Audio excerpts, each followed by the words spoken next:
Le procès de Bosco Ntaganda devant la Cour pénale internationale s'est poursuivi du 25 au 29 avril 2015 avec la déposition du témoin P0907.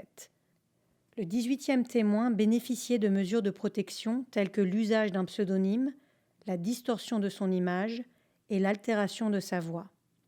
Le témoin s'est exprimé en audience publique avec plusieurs passages à huis clos partiels afin d'éviter toute identification lors de sa déposition. Monsieur Fabien Raimondo, conseiller juridique de ce témoin, était présent dans la salle d'audience.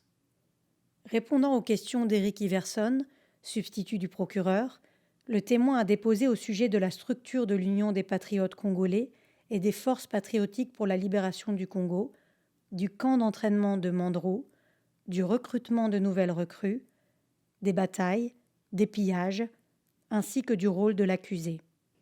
Le témoin a déclaré que les recrues, ou Kadogo, dans le camp de Mandrou, avaient entre 10 et 17 ans.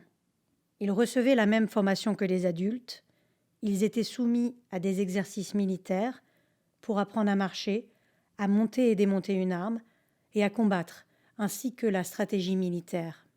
Au cours de la cérémonie de remise des diplômes, chacun des nouveaux soldats aurait reçu un uniforme militaire, des bottes et une arme. Selon le témoin, M. Ntaganda était présent au cours de ces cérémonies. J'ai dit qu'auprès de l'état-major de Kisembo, nous avions une PMF au nom de Mère Malou. Les autres, j'ai oublié leur nom. À l'état-major de Bosco, nous étions avec Caroline et Janine. Les autres, j'ai oublié leur nom. Auprès de Safari, nous étions avec Macho et les autres, j'ai oublié leur nom. Nous avions une autre PMF au nom de Janine. À Mabanga, il y avait également des PMF. Ces PMF étaient des gardes du corps des commandants. Pourriez-vous décrire à la Chambre, ou expliquer à la Chambre si quelques-unes des PMF, des soldats PMF étaient qualifiés ou d'épouses? Oui, il y en avait qui ont été transformés en femmes de commandants, comme le commandant Makurindi Adigo. Ce commandant a pris une PMF comme sa deuxième épouse et il l'a amenée dans sa maison. À Nizi, il y avait 2 commandants qui s'étaient battus, s'étaient même tirés à cause de Mère Malou. Suite à cela, on a muté Mère Malou à Mabanga.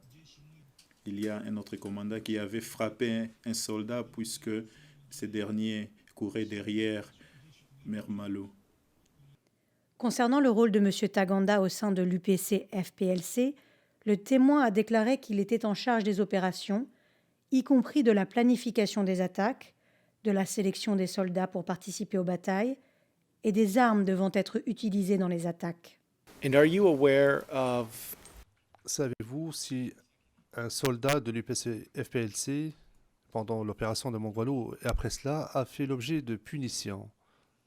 Est-ce qu'il y en a qui ont été punis pour avoir tué des civils ou des Lendou? Est-ce que vous en avez le souvenir? Est-ce que vous vous souvenez s'il y a eu des punitions? Je n'en ai jamais entendu. Jamais je n'ai entendu qu'un soldat du FPLC avait été arrêté parce qu'il aurait tué un Moulendou. Je n'ai jamais entendu parler de cela. Do you have any knowledge of any... Savez-vous si des éléments de l'UPC-FPLC ont déjà été punis pour avoir commis des viols? Je n'ai jamais entendu parler d'un soldat qui a été puni pour avoir violé une femme. Dmitro Souproun, représentant légal des victimes des attaques dans cette affaire, a posé des questions sur le traitement des femmes qui ont été prises comme épouses par les soldats de l'UPC. Lorsque les femmes et filles et civiles qui ont été prises de femmes ont été rejetés ensuite par les militaires de l'UPC-FPLC et lorsqu'ils rentraient dans leurs communautés respectives, est-ce que vous avez entendu, est-ce que vous savez ou est-ce que vous avez entendu parler quelle était leur situation dans leurs communautés respectives?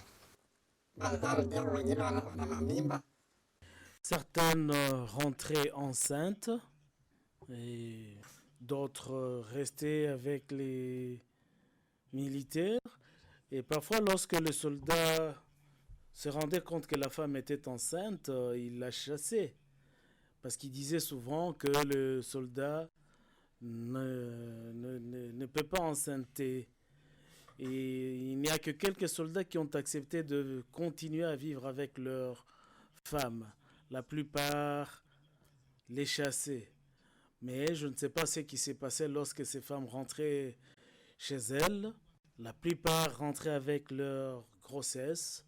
Et j'en ai vu beaucoup qui partaient en train de pleurer. On leur disait, va-t'en. Et jusqu'à présent, j'en rencontre certaines. Il y a beaucoup de femmes, des ex-femmes des militaires qui sont au village, à Mongwalou et à Bunia, et que je rencontre souvent. Le contre-interrogatoire du témoin a été mené principalement en audience privée avec plusieurs brèves audiences publiques. Lors d'une des audiences publiques, le Conseil de la défense de M. Taganda, maître Stéphane Bourgon, a interrogé le témoin concernant les événements qui ont eu lieu à Mongwalou entre 1998 et 2002. Le témoin a déclaré que les commerçants, majoritairement d'ethnicité Emma, ont commencé à quitter la zone sous contrôle de l'APC. Il a également confirmé que, en 2002, Bunia a été divisée en deux zones, d'un côté sous le contrôle de l'Opondo et de l'APC, et de l'autre côté sous le contrôle de rebelles tels que Floribert Kisambo. Now, we refer to that period of Il a été fait référence à la période de juillet 2002. Nous avons exploré ce qui s'est passé des deux côtés de la ville. Et ma question maintenant est la suivante. À mesure que cette organisation se fait, les combattants Lendu et l'APC étaient en train de détruire et d'incendier des villages Emma. Vous savez cela, n'est-ce pas? J'en étais au courant. so you also know that in the same Et vous savez également que pendant cette même période, il y avait une formation qui avait lieu à Mandro. Le but étant de mettre sur pied une force armée afin de protéger la population de ces attaques. Est-ce que vous savez cela? Oui, j'en étais au courant. Maître Bourgon a présenté une vidéo, sans son, qui semblait montrer des soldats ou des recrues en uniforme militaire applaudissant et chantant. and sir, I suggest to you that Et monsieur, ce que j'avance, c'est ce que vous avez vu sur cette vidéo, c'est la même chose que ce que vous avez vu hier. Et il s'agit du camp de formation à Mandro. Et vous n'avez pas été en mesure de reconnaître cet endroit.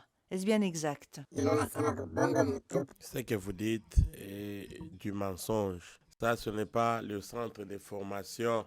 Ici, c'est un autre centre. Je vois les bureaux, l'école, un peu en contre-haut de la résidence du chef Kawa. Je reconnais très bien le lieu. Peut-être c'est vous qui avez des confusions là-dessus. Le procès de Bosco Taganda a continué le lundi 2 mai 2016 avec la déposition du 19e témoin à charge.